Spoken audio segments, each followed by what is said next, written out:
The Nürburgring, with over 20 kilometers length, the racetrack, reverently called Green Hell, winds through the forests of the Eifel region.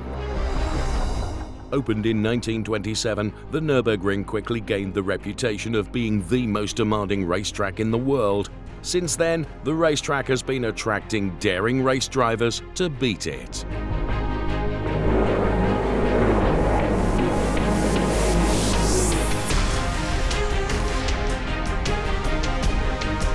The series, Racing in the Green Hell, is dedicated to those people who face the Nürburgring challenge and write history.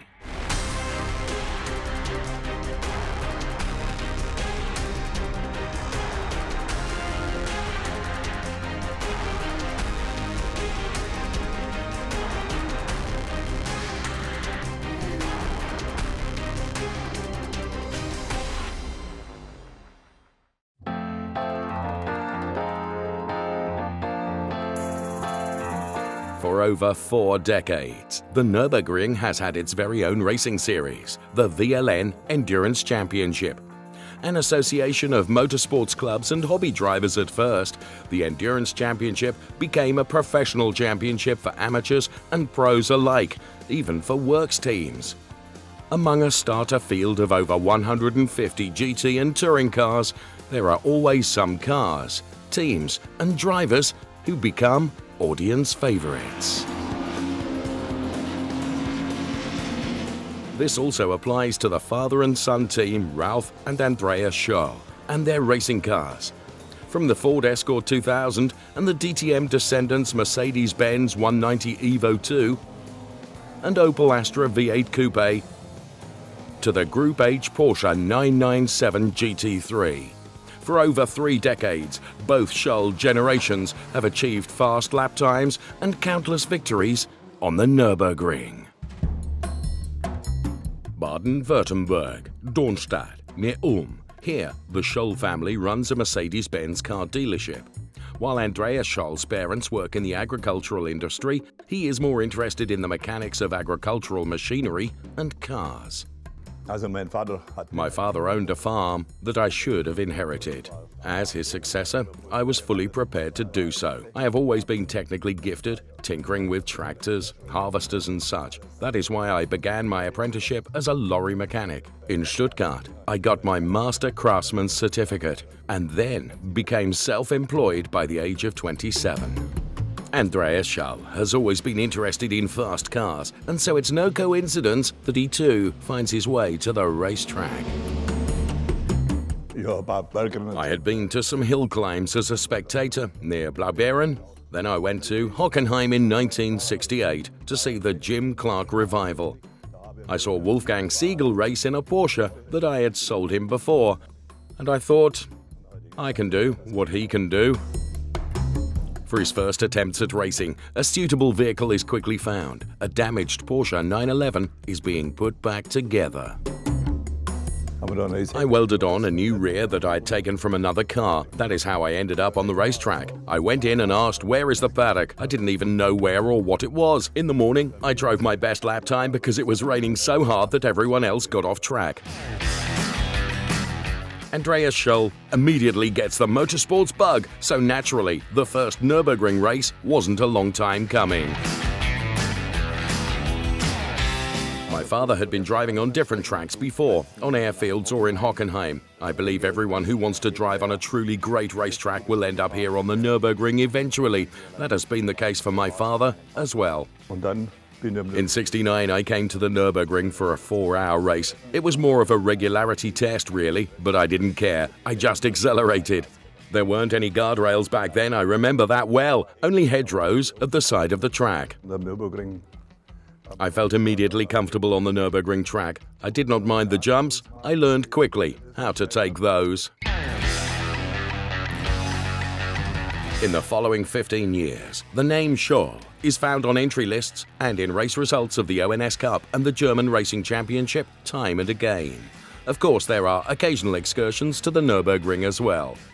The former Endurance Championship trophy attracts the amateur driver, so much that he decides to build his own Ford Escort to enter the race in 1987. I picked it up on Monday. We took it to the painter on Tuesday, and 2 weeks later, we were back at the Nürburgring and won the race. Andreas Schall is an integral part of the VLN since 1987, achieving numerous class victories on the Nürburgring in the years to come. At the same time in Darmstadt, the next motorsports generation is up and coming, at that time, however, on 2 wheels. I began motocross at the age of 14, so I didn't have anything to do with tarmac racetracks. Those were my motorsports origins, where I've been driving for several years, making my first experiences. We sent the boy on the racetrack when he was 13 or 14 years old. I remember it well. It was a dirt race in Schneidheim. They were all literally drowning in mud. But Ralf just kept going. He put his bike up again and kept on driving. I have soon realized that he had the talent to be a race driver. He had the right mind for driving from the beginning. The first car driving experiences are soon to follow. He was just practicing with my front wheeler that had been standing in our yard. He'd just gotten his license and already started driving. We sent him to driving training with the 190 then. Soon the local streets are not enough anymore, and he drives on the Nürburgring for the first time. In 1989, I was at a driving training and driving a couple of laps with a production car. Back then, we didn't have anything like Gran Turismo to use for driving practice before, so I drove a production car. In that year, I even entered my first race. It was the VLN of all races, which was possible back in the days. Since then, I have been here. I've been driving a Honda Civic together with Günther Kuhlewein, who was a Rally Monte Carlo driver. He'd been driving the Rally Monte Carlo 20 or 30 times. I don't remember exactly how many times. And he had also been racing on the Nordschleife. We had approached him at some point and asked him if he needed a young, motivated driver by his side, and so I came to drive 3 races with him in that Honda. I remember very well, before the first race, I had been doing the training laps, and then Günther Kuhlewein told me to drive the start as well. So I did, and it worked out just fine. Then we had an engine failure, and that was it for us. But it really had been a lot of fun, and he even invited me to the next race. I drove a couple of races with an Opel Manta then. It was in 1990. And then I got the Ford Escort Rs 2000. At first it was a red Ford Escort. I was driving with Jürgen Zock, not with my father. I drove 3 or 4 races, and in the following year, I drove a black Rs 2000 with my father. It was a special feeling, driving with my own team, my own father. That was when we really started off. From then on, father and son Schall drive the VLN races together in their Ford Escort Rs 2000. The races turn out to be more difficult than expected, however. When Ralf joined us from 90 to 93, that was really a time to forget. The car simply couldn't keep up. The motor was over its limit. It did not work out. We wanted to drive the 6-hour race, and I broke down in the first lap. Then my son said, "Dad, with this car, it's just not worth it anymore." My father once made second place at the VLN race with his Ford Escort, but when I joined them, well, I don't think it was because of me. The car was very fast, but also prone to technical malfunctions, so we broke down quite often. At some point I said that I needed a fresh start, that I wanted to race and not fix our car all the time. A new racing car has to be found. While there are talks with Porsche, the Schalls quickly come up with another idea that fits them much better. We run a Mercedes-Benz dealership at home. Back then, those cars were driving in the DTM as well. Olaf Manthey was driving one of those cars in the VLN with works support. We approached Norbert Haug, the Mercedes sports head back then. He immediately turned us down, of course, and told us that it was impossible. But after our 10th approach, he relented. And 1 year later, we got this car to compete with.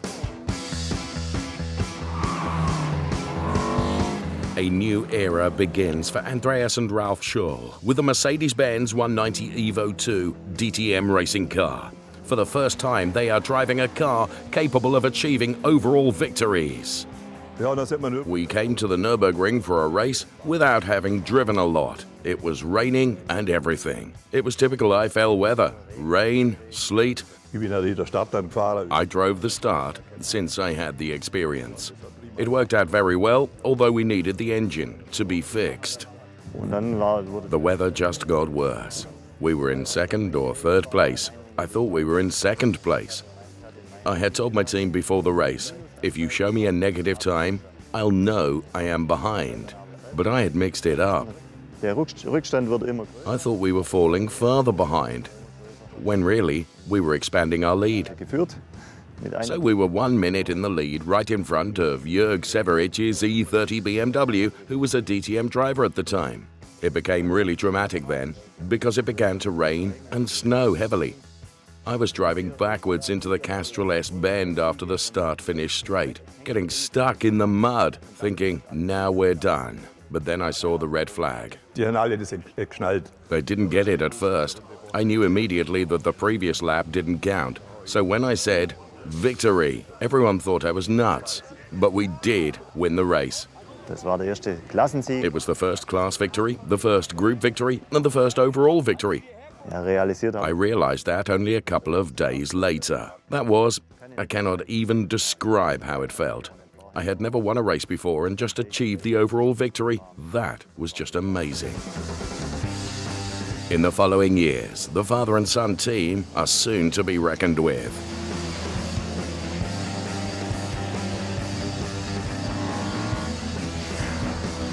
The Mercedes 190 soon advances to be one of the audience favorites in the VLN races. In the first year, we achieved 3 overall victories. It was 5 in total with this car, once even in pouring rain. 2 overall victories were in 6-hour races, which was great. Overall, we achieved more than 50 class victories in those 10 years. We drove the car in a few more races at a later time. Roughly estimated, we drove more than 80,000 racing kilometers with this car.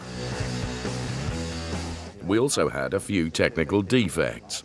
Nothing major. Every part that had ever malfunctioned, be it the engine or transmission or differential, our Schall racing team developed further, so we had reliable endurance runners in the end.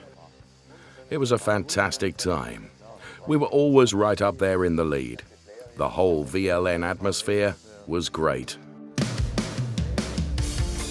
At some point, however, even the greatest times come to an end.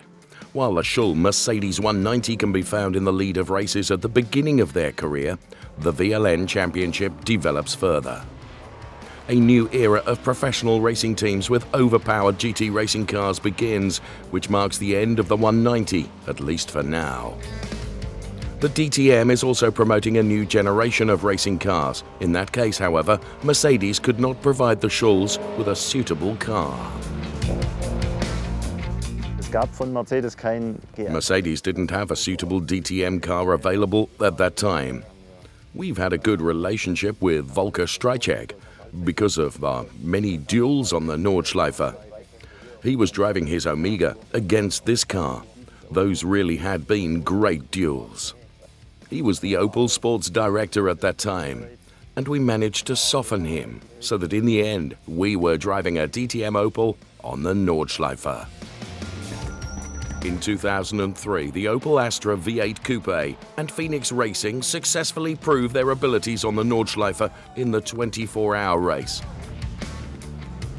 For Ralf and Andreas Schall, their new racing car means a new challenge. It was a huge leap forward, both for our driving and technical skills. But we really developed as a team and got a lot of support from Opel and Phoenix Racing at that time. Our car had been built by Phoenix and their support was so great that we were able to handle the car from the beginning. In the beginning, we didn't have an anti-lock braking system in the car. You were just driving without it. So we developed that feature for our car, together with Bosch. You really grow with your challenges. As a team, your driving and technical skills, so we really mastered the Opel in the end. The Nürburgring Endurance Championship never sleeps. There has never been such high competition for the overall victories. There was a special race with Hans-Joachim Stuck. Our yellow Opel Astra against Hans-Joachim Stuck's BMW Z4. He had been a BMW Works driver. It was a really lively competition for third place, lap after lap. I was lucky enough to cross the finish line before him. He gave me a hug afterwards and told me that it had been the most awesome race of his life.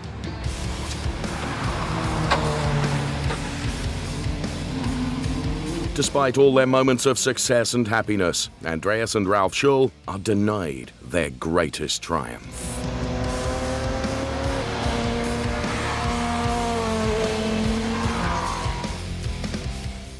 For 6 or 7 years, we've been driving in the lead. We've been on the podium among the best 3 for over 30 times. Unfortunately, it was never enough for an overall victory with our Opel. Something always kept us from it, sometimes faster cars, sometimes sheer bad luck. But we were on the podium for over 30 times, and that was a fantastic success for us as a private hobby team. After so many podium places, the Opel era suddenly comes to an end when Andreas Schall is involved in a major crash during a VLN race in June 2010.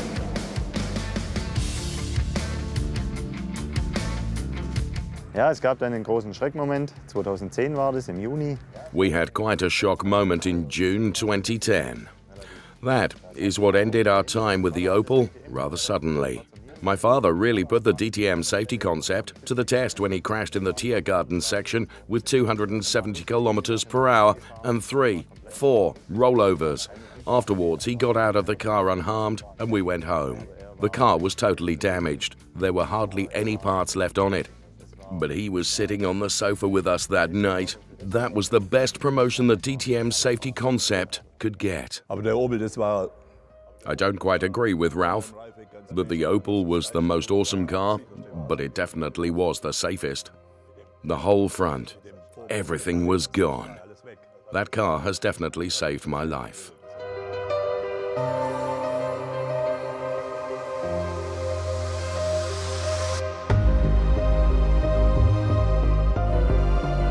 What follows is an orientation phase for the Schalls. Ralf Schall occasionally races with Manthey Racing's Haribo Porsche.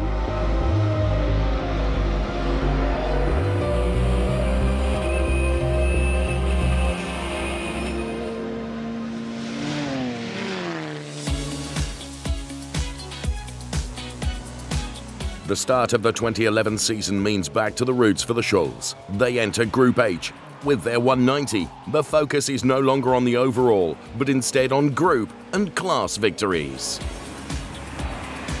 Dann haben wir uns in 190. We pulled the 190 out again, which was still in a good condition. Fine, since we had kept it in shape.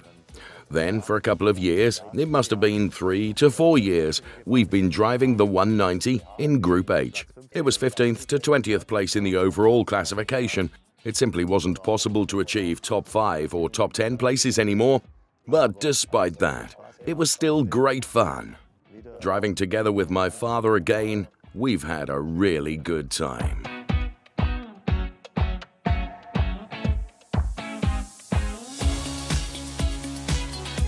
With the Mercedes Amg Sls Gt3, there is yet again a car with a star emblem on the Nordschleife capable of achieving the overall victories. Ralf Schall does not wish to miss the opportunity to occasionally get behind the steering wheel himself. With the end of the 2014 season, the second Mercedes 190 era came to an end as well. From now on, after more than 40 years of motorsports, Andreas Schall takes the seat behind the racing wheel only from time to time. Meanwhile, his son Ralf faces new challenges. I have been driving the BMW Cup for a year, which was great fun. I was in an external team with Michael Bonk, not our own team. They received me so well, and I really like to think back to this year. The only thing that was really difficult, we had been vice-champion that year and almost got the title in the BMW Cup, but I was struggling with those low-performance cars. Every time I see the BMW Cup, I take my hat off to them, to how they are competing and fighting, to how fast they are. There wasn't a lot missing, but it was not easy to win on my own. It just wasn't doable for me.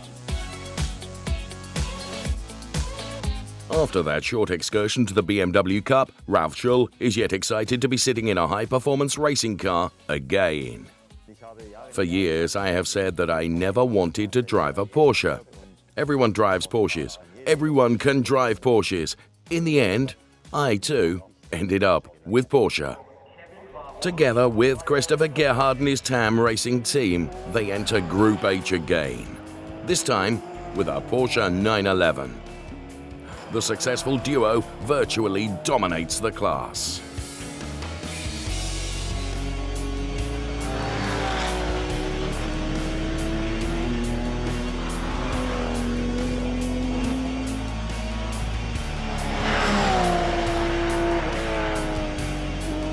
For the 2018 season, Ralf Schall decides to participate with his own team again, with Christopher Gerhard by his side.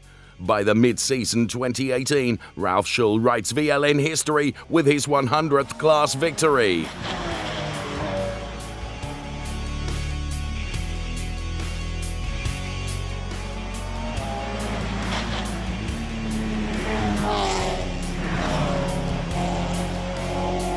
I counted 19 class victories with this car, which means also 19 group victories. What made us especially proud this year is that we were both the fastest non-GT3 car and made the overall top 10. Nowadays, that is about as valuable as an overall victory back then. As I said, it is a second league car now, so we are doing really well and having a great time.